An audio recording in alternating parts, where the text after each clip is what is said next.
My Gavan and Melanine, and well met indeed. I am Arakir Galadurthan, the head of the modding team behind Divide and Conquer. Welcome back to Divide and Conquer as we continue on with our fourth Brie episode. As our very successful, it has to be said, Brie episode continues. There is one thing I just want to cover before I properly begin the campaign in the episode. So if you're not interested in modding related to Anuminas and Fornost, then please skip ahead. Right. The Anuminas and Fornost are obviously ruins. And many of you have said, oh, that's awesome that they're ruins, but now please let me upgrade them. Which I suppose was inevitable.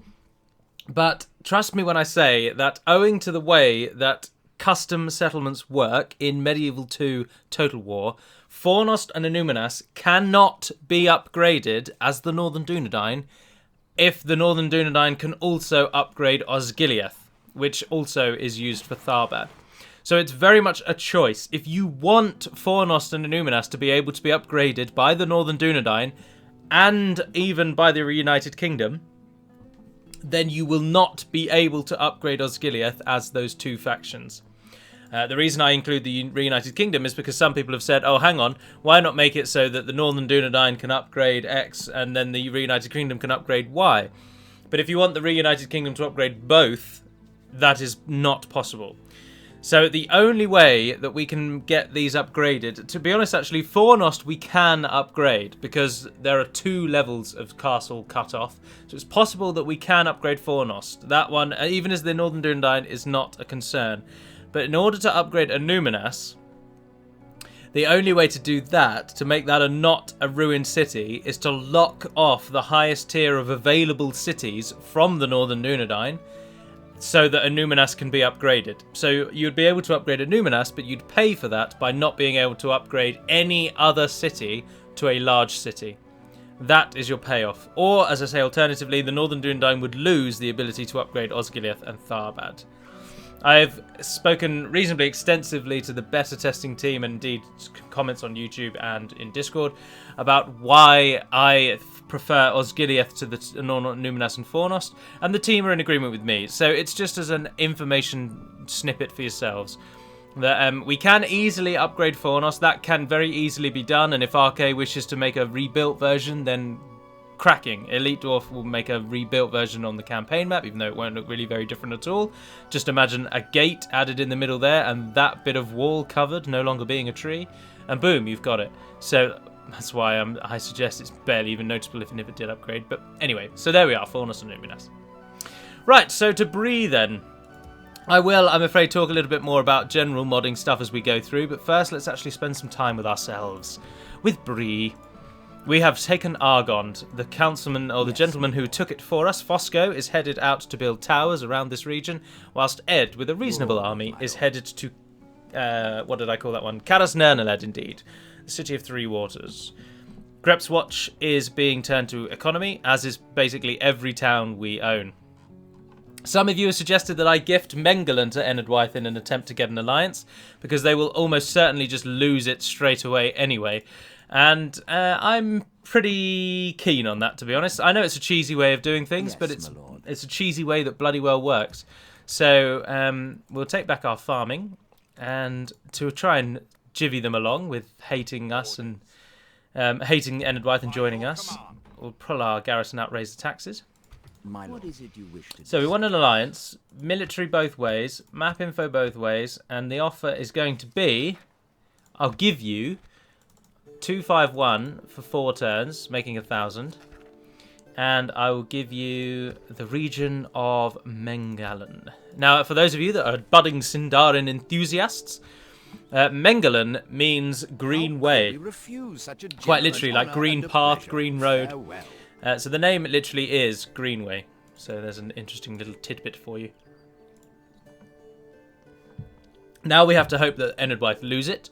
And even if they don't lose it, to be honest, I'm not that bothered about having lost Mengelin. An alliance with Enedwythe is more important. So now that we've got them on our side, hopefully we can get them to go to war with Dunland, whose current allies are Imladris and Isengard, of all police people. And they're against Rohan, myself, and Khazad-dûm. Khazad-dûm will be pressing on them quite hard, and we'll be tapping on from the west soon enough.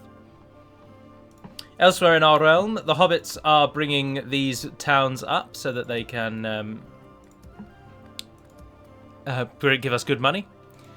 So they have built everything they can, save for the chicken farming, which we don't really want because we don't really want to upgrade these places. Now, there is, courtesy of Brassadas's testing, there is a little minor bug with the garrison script, which won't matter to any of you because it'll be fixed by the time 2.0 comes out, but it will matter in this campaign. So basically in this campaign the bug will affect us in that if an enemy nation has built the garrison building and I then take the town, I will then never be able to get the garrison. But we will see, because I have a slightly older version of the script than others have, so maybe I broke it after adding it to this. Anywho, I think we're there, so we can end our turn, skip through, and Barlim and Butterbeer is going to remain in Brie. I'm not going to move him. I know he has a very, very good bodyguard, but I'm not bothered about that. I'm going to keep him there because I don't want to kill him, basically. Oh, and I forget, of course, none of you have even seen Fornost or Numenus yet. You've seen the pictures from Arcade, but you haven't seen anyone actually fight there, so maybe you'll have more opinion on it when we get to it. Also, I've been told that it's foolish to not take Undertowers, and I am in somewhat of an agreement. So I think once Ed has taken Nernaled, we'll send him north.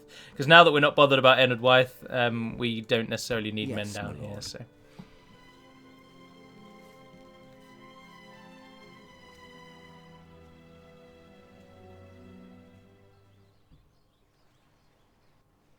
Ah, perfect. Sorry, I was counting in my head because I edited a Numenus. That was the other thing I forgot to mention. I edited in the fixed version of a Numenus from the Elite Dwarf. Many of you probably wouldn't have even noticed because it was such a minor change. But as you will notice now, it now looks how it's supposed to look, with the town being on the shore and the island being in the lake. And I was just double checking this turn times hadn't slowed down because of it. Now, what I have to talk about in this episode, regardless of whether or not you want me to, I'm afraid, is the discussion of cavalry bodyguards from yesterday's Rune video. Because, my good God, I have never known a suggestion, that's what it is at the moment, I've never known a suggestion to be so utterly hated by the community as the suggestion to nerf cavalry bodyguards. It was very much, I'm afraid, in my dealings with the team and beta testers, I refer to you, the people, the public, the community, as the mob. And never has that name been more fitting than yesterday. You seem to rise up in riotous anger at the suggestion of nerfing cavalry bodyguards. So at the moment then, what some of you may not actually like at all, I will talk my thoughts about it and we'll go from there. But at the moment, rather than nerfing around, say, half of the cavalry bodyguards, or rather than nerfing all cavalry bodyguards, although allow me to just add a qualifier to that. We weren't going to nerf custom/unique generals. So people, for example, like the Witch King, who's going to have the Black Númenórean cavalry, the other Nazgul are going to lose them.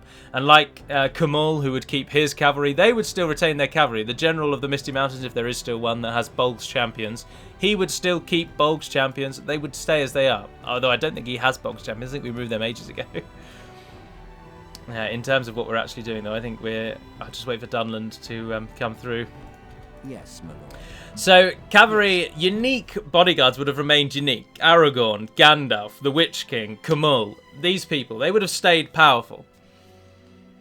It would only have been the generic/default general's bodyguard unit that had cavalry that would have been weakened.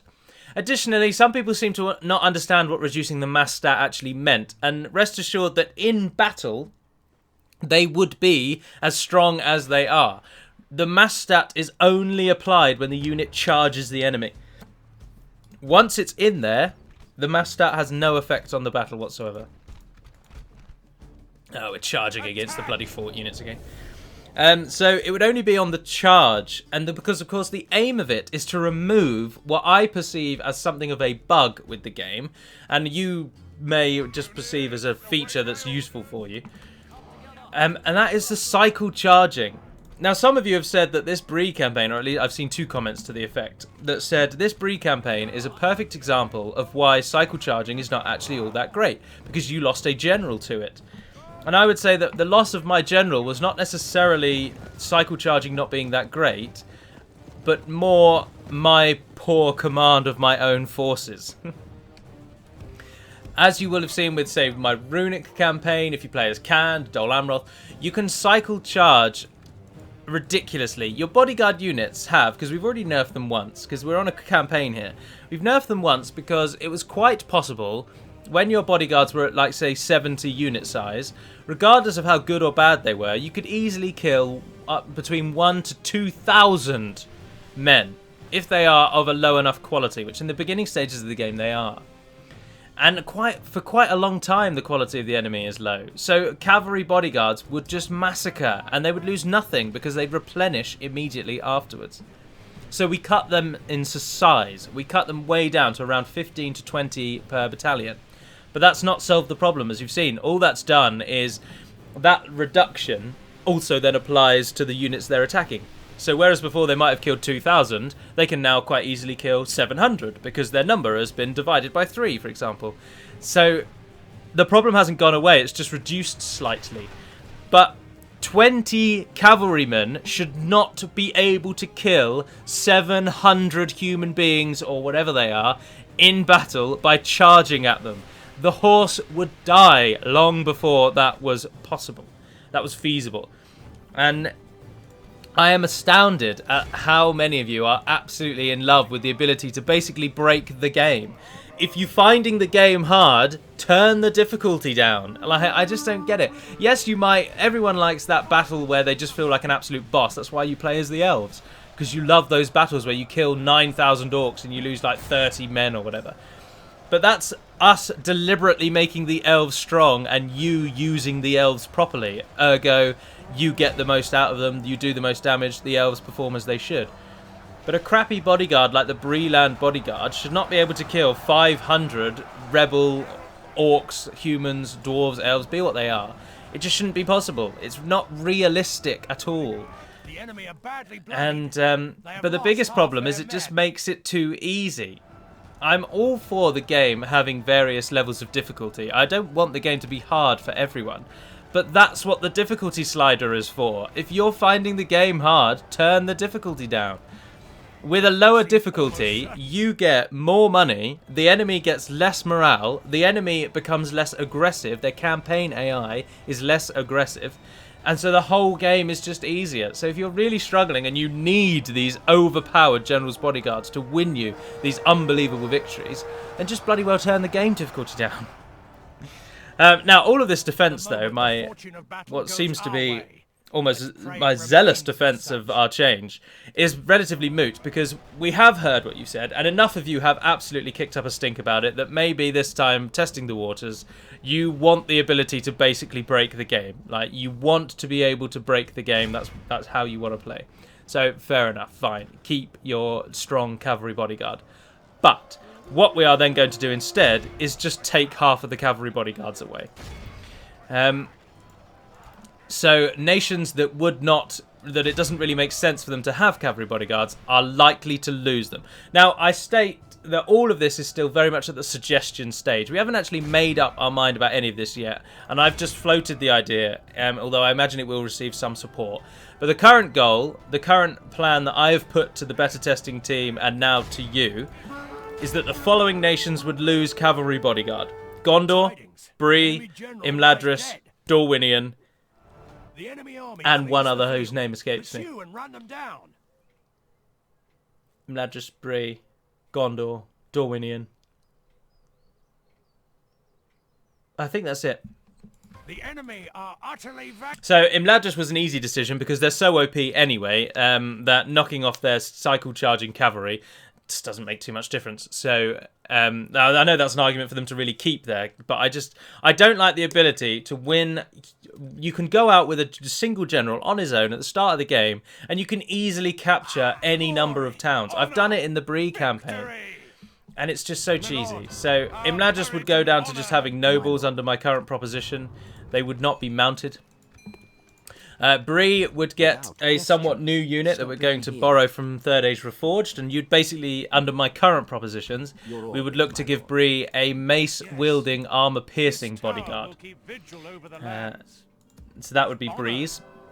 Gondor, at the moment, the suggestion I currently had was to take the Shielded Tower Guard unit from Third Age Reforged again, and basically make that the Gondor bodyguard. So it would be a Fountain Guard unit that had a spear and a huge tower shield rather than just standard Citadel Guard, because I don't think the Fountain Guard model gets out there enough, and I'd prefer to use that than the Citadel Guard. So Brie would go down to having no one on horse, no generals on horse. Imladris would lose theirs. Gondor would lose theirs. Dorwinion would lose theirs. And I'm sure there's someone else. I'm sure there is someone else. But I've forgotten if there is. No, I think that is it.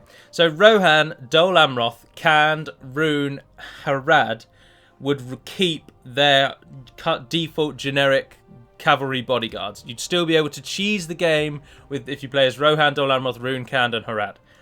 Mordor would go down to the Witch King being the only mounted general, and Dol Guldur would keep, at the moment, their 3 generals, so it's very likely that Khamul will be the only one that has horse, and the other 2 will get ground infantry. So that's the current suggestion. Yes, Now you may just say, why not just keep it? Just keep it. We really want to be able to break the game. We absolutely love playing the game at this level. Then the answer to you people, I'm afraid, is just going to be no. It needs to be changed. Oh, let's take Core Willishire. Yes, please. Oh, I took the wrong ones out, didn't I? Oh, for God's sake. Oh, that's annoying. Your will, my lord. As you wish.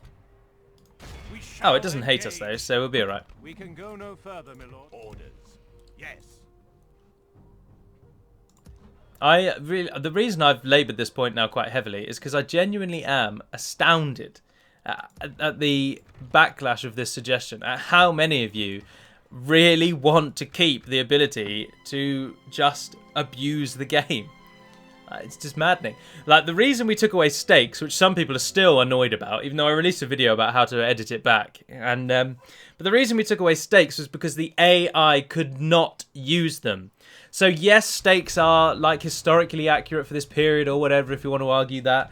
And yes, for some of you, it's like not possible without stakes and you want to be able to use them, yada, yada, yada. But the AI could not use them. And that was the key reason why we took the stakes away. And that exact mentality is why we would like to nerf the cavalry bodyguards. Because what you can do with 20 cavalry bodyguards against 500 random rebels, the AI cannot. It is an advantage to the human player the AI does not get. And so again, it's another aspect of trying to level the playing field between you and your enemy by taking away an abused power that you get and the AI doesn't. Oh, look, there's our garrison script. Hobbitry in arms. Right. So enough of that anyway. So that's where we are at the moment. Many of the cavalry bodyguards, the suggestion at the moment is basically just to remove a great number of the cavalry bodyguards instead. Because that doesn't have any artificial changes. It just has changes that people probably would not like. But I'm happy with that.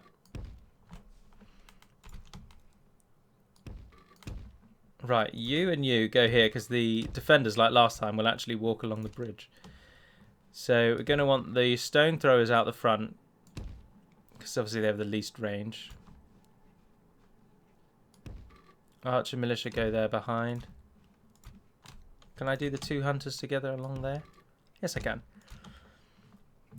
Dwarves, I'm not really sure. I'd like you to... Ideally, I'd love it if you were to go up on that bridge.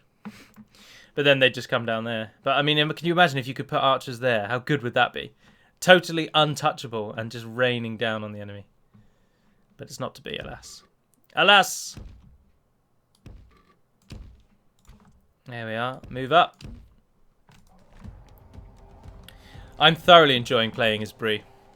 But to continue with a little bit more modding discussion, but to then focus it more on Brie, part of the reason why I was very tempted, I don't know if I mentioned this in yesterday's video or in the last Brie video, but I've been really tempted to basically start again as Brie because there have been so many changes already to Brie that I wanted to start again. But I tried to limit yesterday's discussion in terms of modding to Rune specifically, rather than cover everything. But I'm not sure... I'm not really even sure what I've said, actually, to be honest.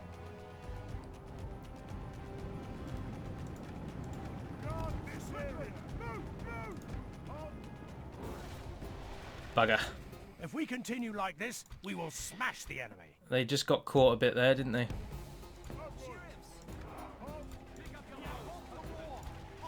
Move up, men. Right, you men. Stand your ground. Everyone else, fire at will. And here they are, one of the game's best looking bloody units. I absolutely love them. The Brie Archer Militia. They just look so jolly, don't they? So medieval yet so cheery at the same time. They just look good. Oh, they're shooting our lumbermen in the back of the head, which is never that nice.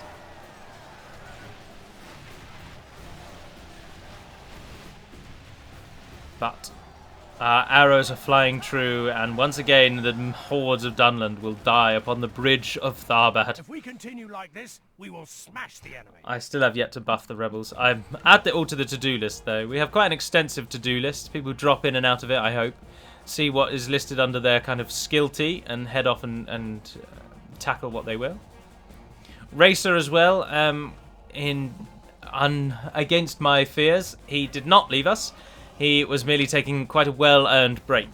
So Racer has temporarily returned from the shadows, and he's rethinking the canned script because there was some sort of major bug with it that was stopping it working properly.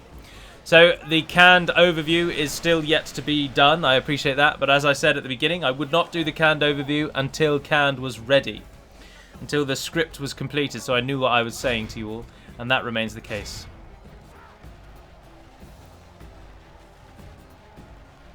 What are we on? 50% of them have died. I think this is their whole force. Yes, it is. Only half the enemy force remains. It's just a trash army, really, isn't it? Just trash, trash, trash, trash, trash.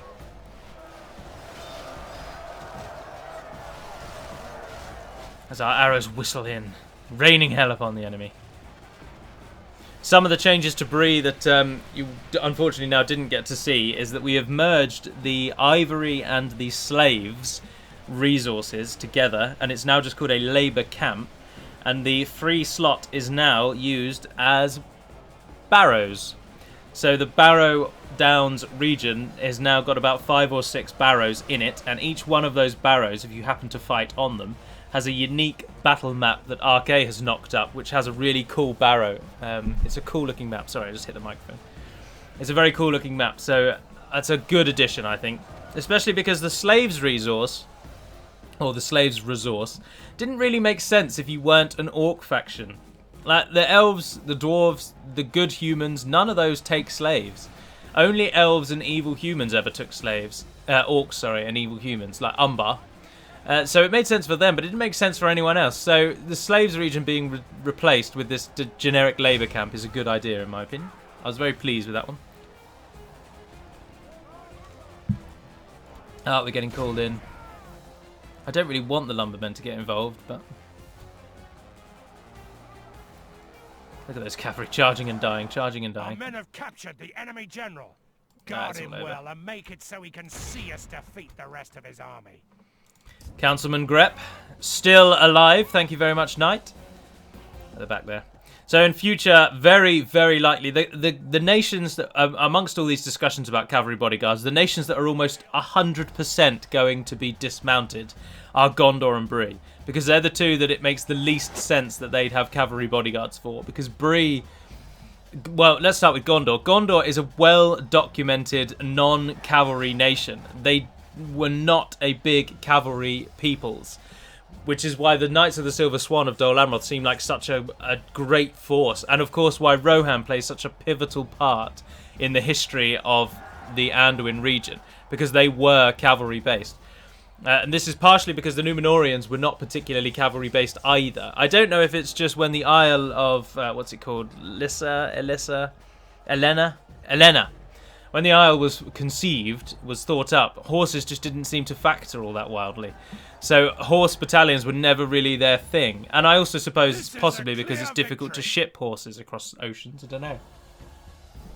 But no, that's nonsense. The Spanish managed it.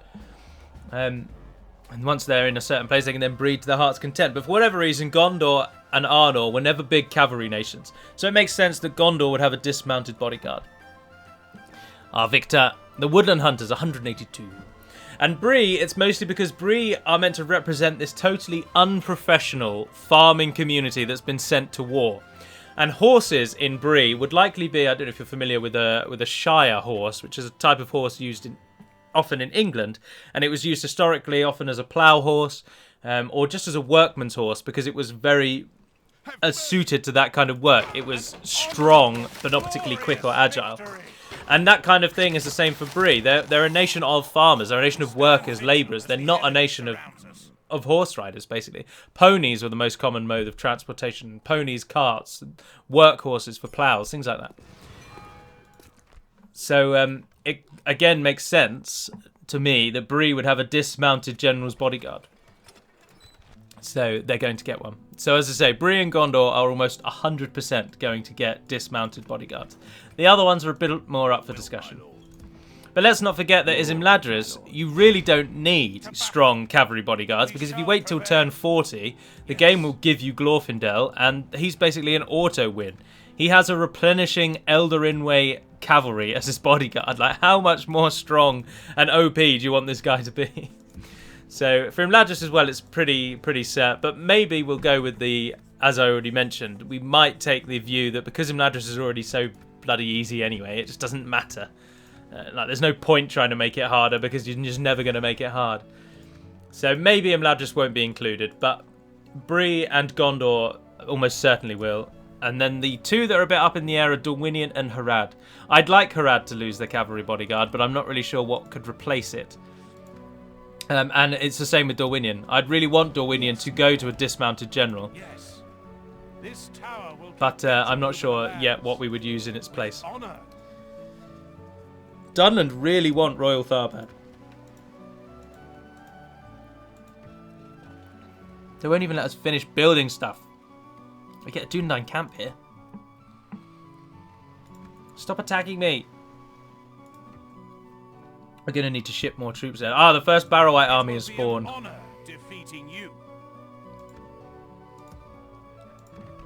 Why don't we just take all of that lot? Head south. Now, again, obviously, because bribery is no longer possible, you are totally free to send captain-only armies knocking around. Let them get on with it. Oh, and the episode's almost over. I'm having such a whale of a time with Brie. It really is so fun. I absolutely bloody love it. There's a reason why Brie is my second favourite faction. Dol Amroth and Brie. End the turn. Let's see if Dunland attack us again. Now, obviously, you're not going to want to see the same battle over and over and over and over and over at Royal Tharbad, and I will try and press out, but I'll need to consolidate a bit first. But it may well be that we fight there for some time, because that is the key crossing, as I've already discussed, into our land. Another Dunlending general comes against our armies. And interestingly, half of the lights on my keyboard have not turned on, and I wonder if the keyboard is either broken or if just a restart of the computer would jivvy it to life. But it's a bit of a pain. I don't really use the lights anyway. They make no real use to me. But I suppose it's useful when the lights are off, isn't it? Start deployment. Exactly the same again, please. I can't get anyone there, can I? You've all got to go here. Oh, look, there's a gate over there. I didn't know that. That's everyone in position. There aren't cavalry this time, so we have a bit more time to prepare.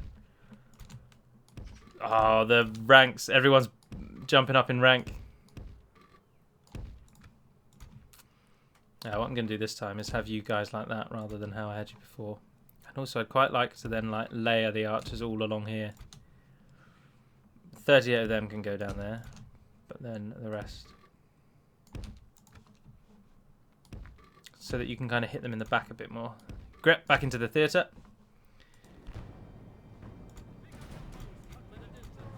Pick up your bows, countrymen. Have an arrow ready. Be ready, archers.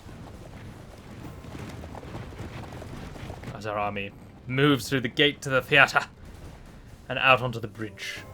RK is, I believe, possibly going to look into how this bridge might be made an actual part of the battle.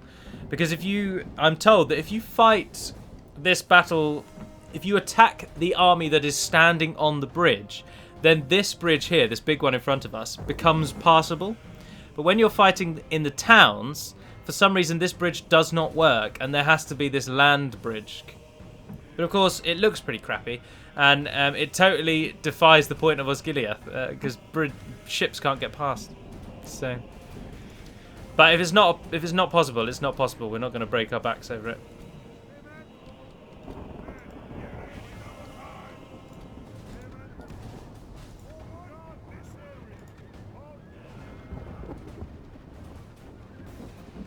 Here we are. Everyone's in position.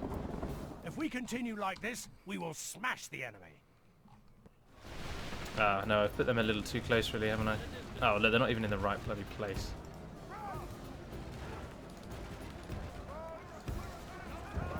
Come on, come on, come on. Oh, they got their own bloody archers. There are the changes to the fort units. El Monstero has made some good suggestions that I'm very pleased with. And so it's likely to be that the Fort Axemen are going to be replaced with the Fort Macemen, and they're going to become armor piercing. The Fort Spearmen will just be buffed in various different ways, as will the Fort Archers. So they're all just going to get little buffs, but the Axemen are going to become Macemen. Now, additionally, with regards to the texture change, it is entirely possible to make this unit look different depending on who owns it. But all we can change, as I did discuss already, I believe, all we can change is the actual texture, i.e. the paint. And like, if you imagine this unit as a statue, not a thing, then imagine the paint on the statue. That's all we can change.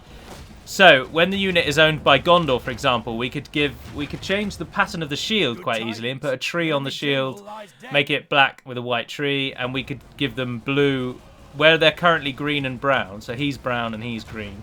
That could all be made blue. And then if they're owned by Dale, that could also be blue. If they're owned by Dol Amroth, it could be white. If they're owned by Rohan, they're all green, etc., etc. Those are the only things that we can change. So, but we certainly will look to change them. It's something I am keen on. One of my biggest likes, and one of the ways that I think the game can be made more immersive and can be improved substantially, is with unit upgrades. I am so for unit upgrades, and I think the base game erred massively in that it barely utilises them.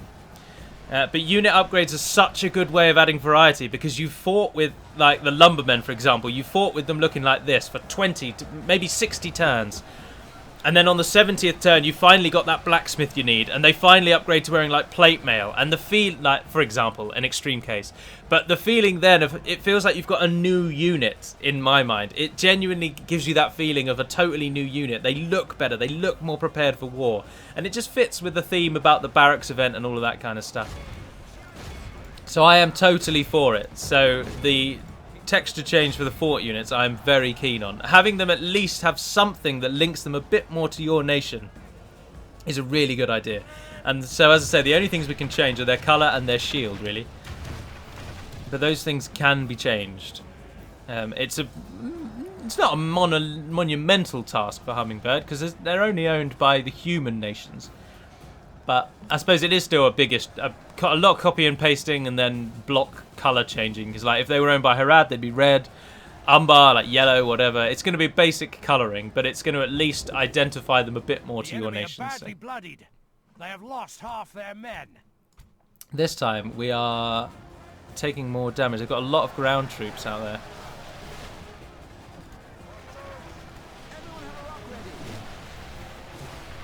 But we're doing the damage. I bloody love Brie. I just can't. I can't shake how much I like playing as Brie. Oh dear, our archers are already all out of arrows. We're only at 60%. But these Westron defenders are outrageously good. Hummingbird has already created the upgraded Westron defender, by the way, and it's basically just this unit with chainmail rather than leather hauberk. Is that the word I want?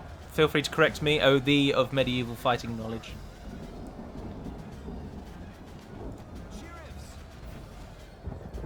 And it's over. Send in the Axemen. Come out of defensive mode so that you'll start pressing them back. Lumbermen are in there. Keep throwing those rocks, men. Or hobbits. Oh, they look good, don't they, the hobbit units? They do look a little unprepared, though. They're just in their Sunday best. Or not in their Sunday best, of course. They're Tuesday casual. And they've gone to war. What are you going to wear, Bill? Oh, I don't know. I was just going to have a look round in my cupboard, I was. Whatever I got in there, I'll just wear that, I suppose. We can't be out for too long, can we? How long does it take to kill a man with a stone? I don't know. Dave, what about you? Oh, I was just going to wear my jacket. That one my mum bought me last year. Yeah, that looks good. I'll take that. Dave. That's not a hobbit name. Rorimak. That's a hobbit name. This battle is over. Dunnan just apparently not giving up. There we are. How does that suit you? Fighting to the death. As the stones fly in, and it's over. 86. Jesus Christ, Grep. This is a great victory, worthy of only the mightiest of generals. What sheriffs? 285 kills. The hobbits. Well done, Bill. Oh, no, it wasn't me, Bill. It weren't me, Warmack. It's all you. No, Bill, don't be silly. It's all you. Hobbits, day out. I'm going to have to end it there, though, because that's longer than it should be. Kill them all. Oh, piss off, I've sworn. I've sworn. Not even angry.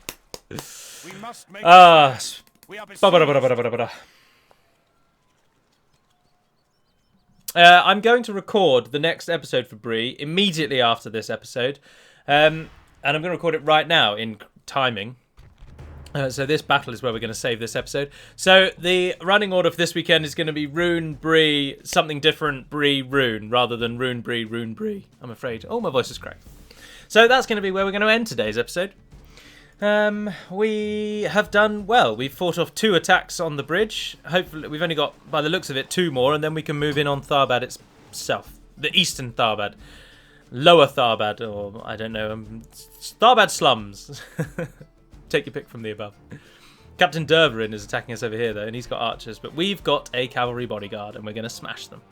So, for now, that's going to be all. So, thank you very much for watching, if indeed you have. I welcome feedback on the cavalry bodyguard changes. We are not dictators sitting in our high castle doing what we want. We do listen to you. And the outcry for the cavalry bodyguard was heard. But we do not want it to be such an easily abused feature. Like, really ask yourself, do you need to be able to kill 700 rebel or lower tier units with a 20-man strong bodyguard unit? No, you don't. If the game is that hard, turn the difficulty down. So, think of other ways to cheese the AI. Sell them towns and then immediately take them back and then sell them to them again. Like, cheese them with diplomacy, but don't cheese them on the battle map. That's what we're trying to change. We're trying to level the playing field between you and the AI. We're not trying to make the game outrageously difficult. We're just trying to make it so the AI stands a chance. Because without them standing a chance, every battle is easy and you might as well just auto-win using the cheat. But for now, that will conclude this episode. So thank you very much for watching, if indeed you have. I'm Arike Galadurthin, the head of the modding team behind Divide and Conquer. Stay tuned tomorrow for, I've not yet decided, but it might be either Warhammer 40,000 Soulstorm with Titanium Wars, or it might be Edine mod, or it might be something else. Possibly Age of Empires. One of the 3 are likely to be in tomorrow's slot. So we shall see. And then I shall see you for Brie after that. But until we speak again, Navar Naden Perimad Melonin, and farewell.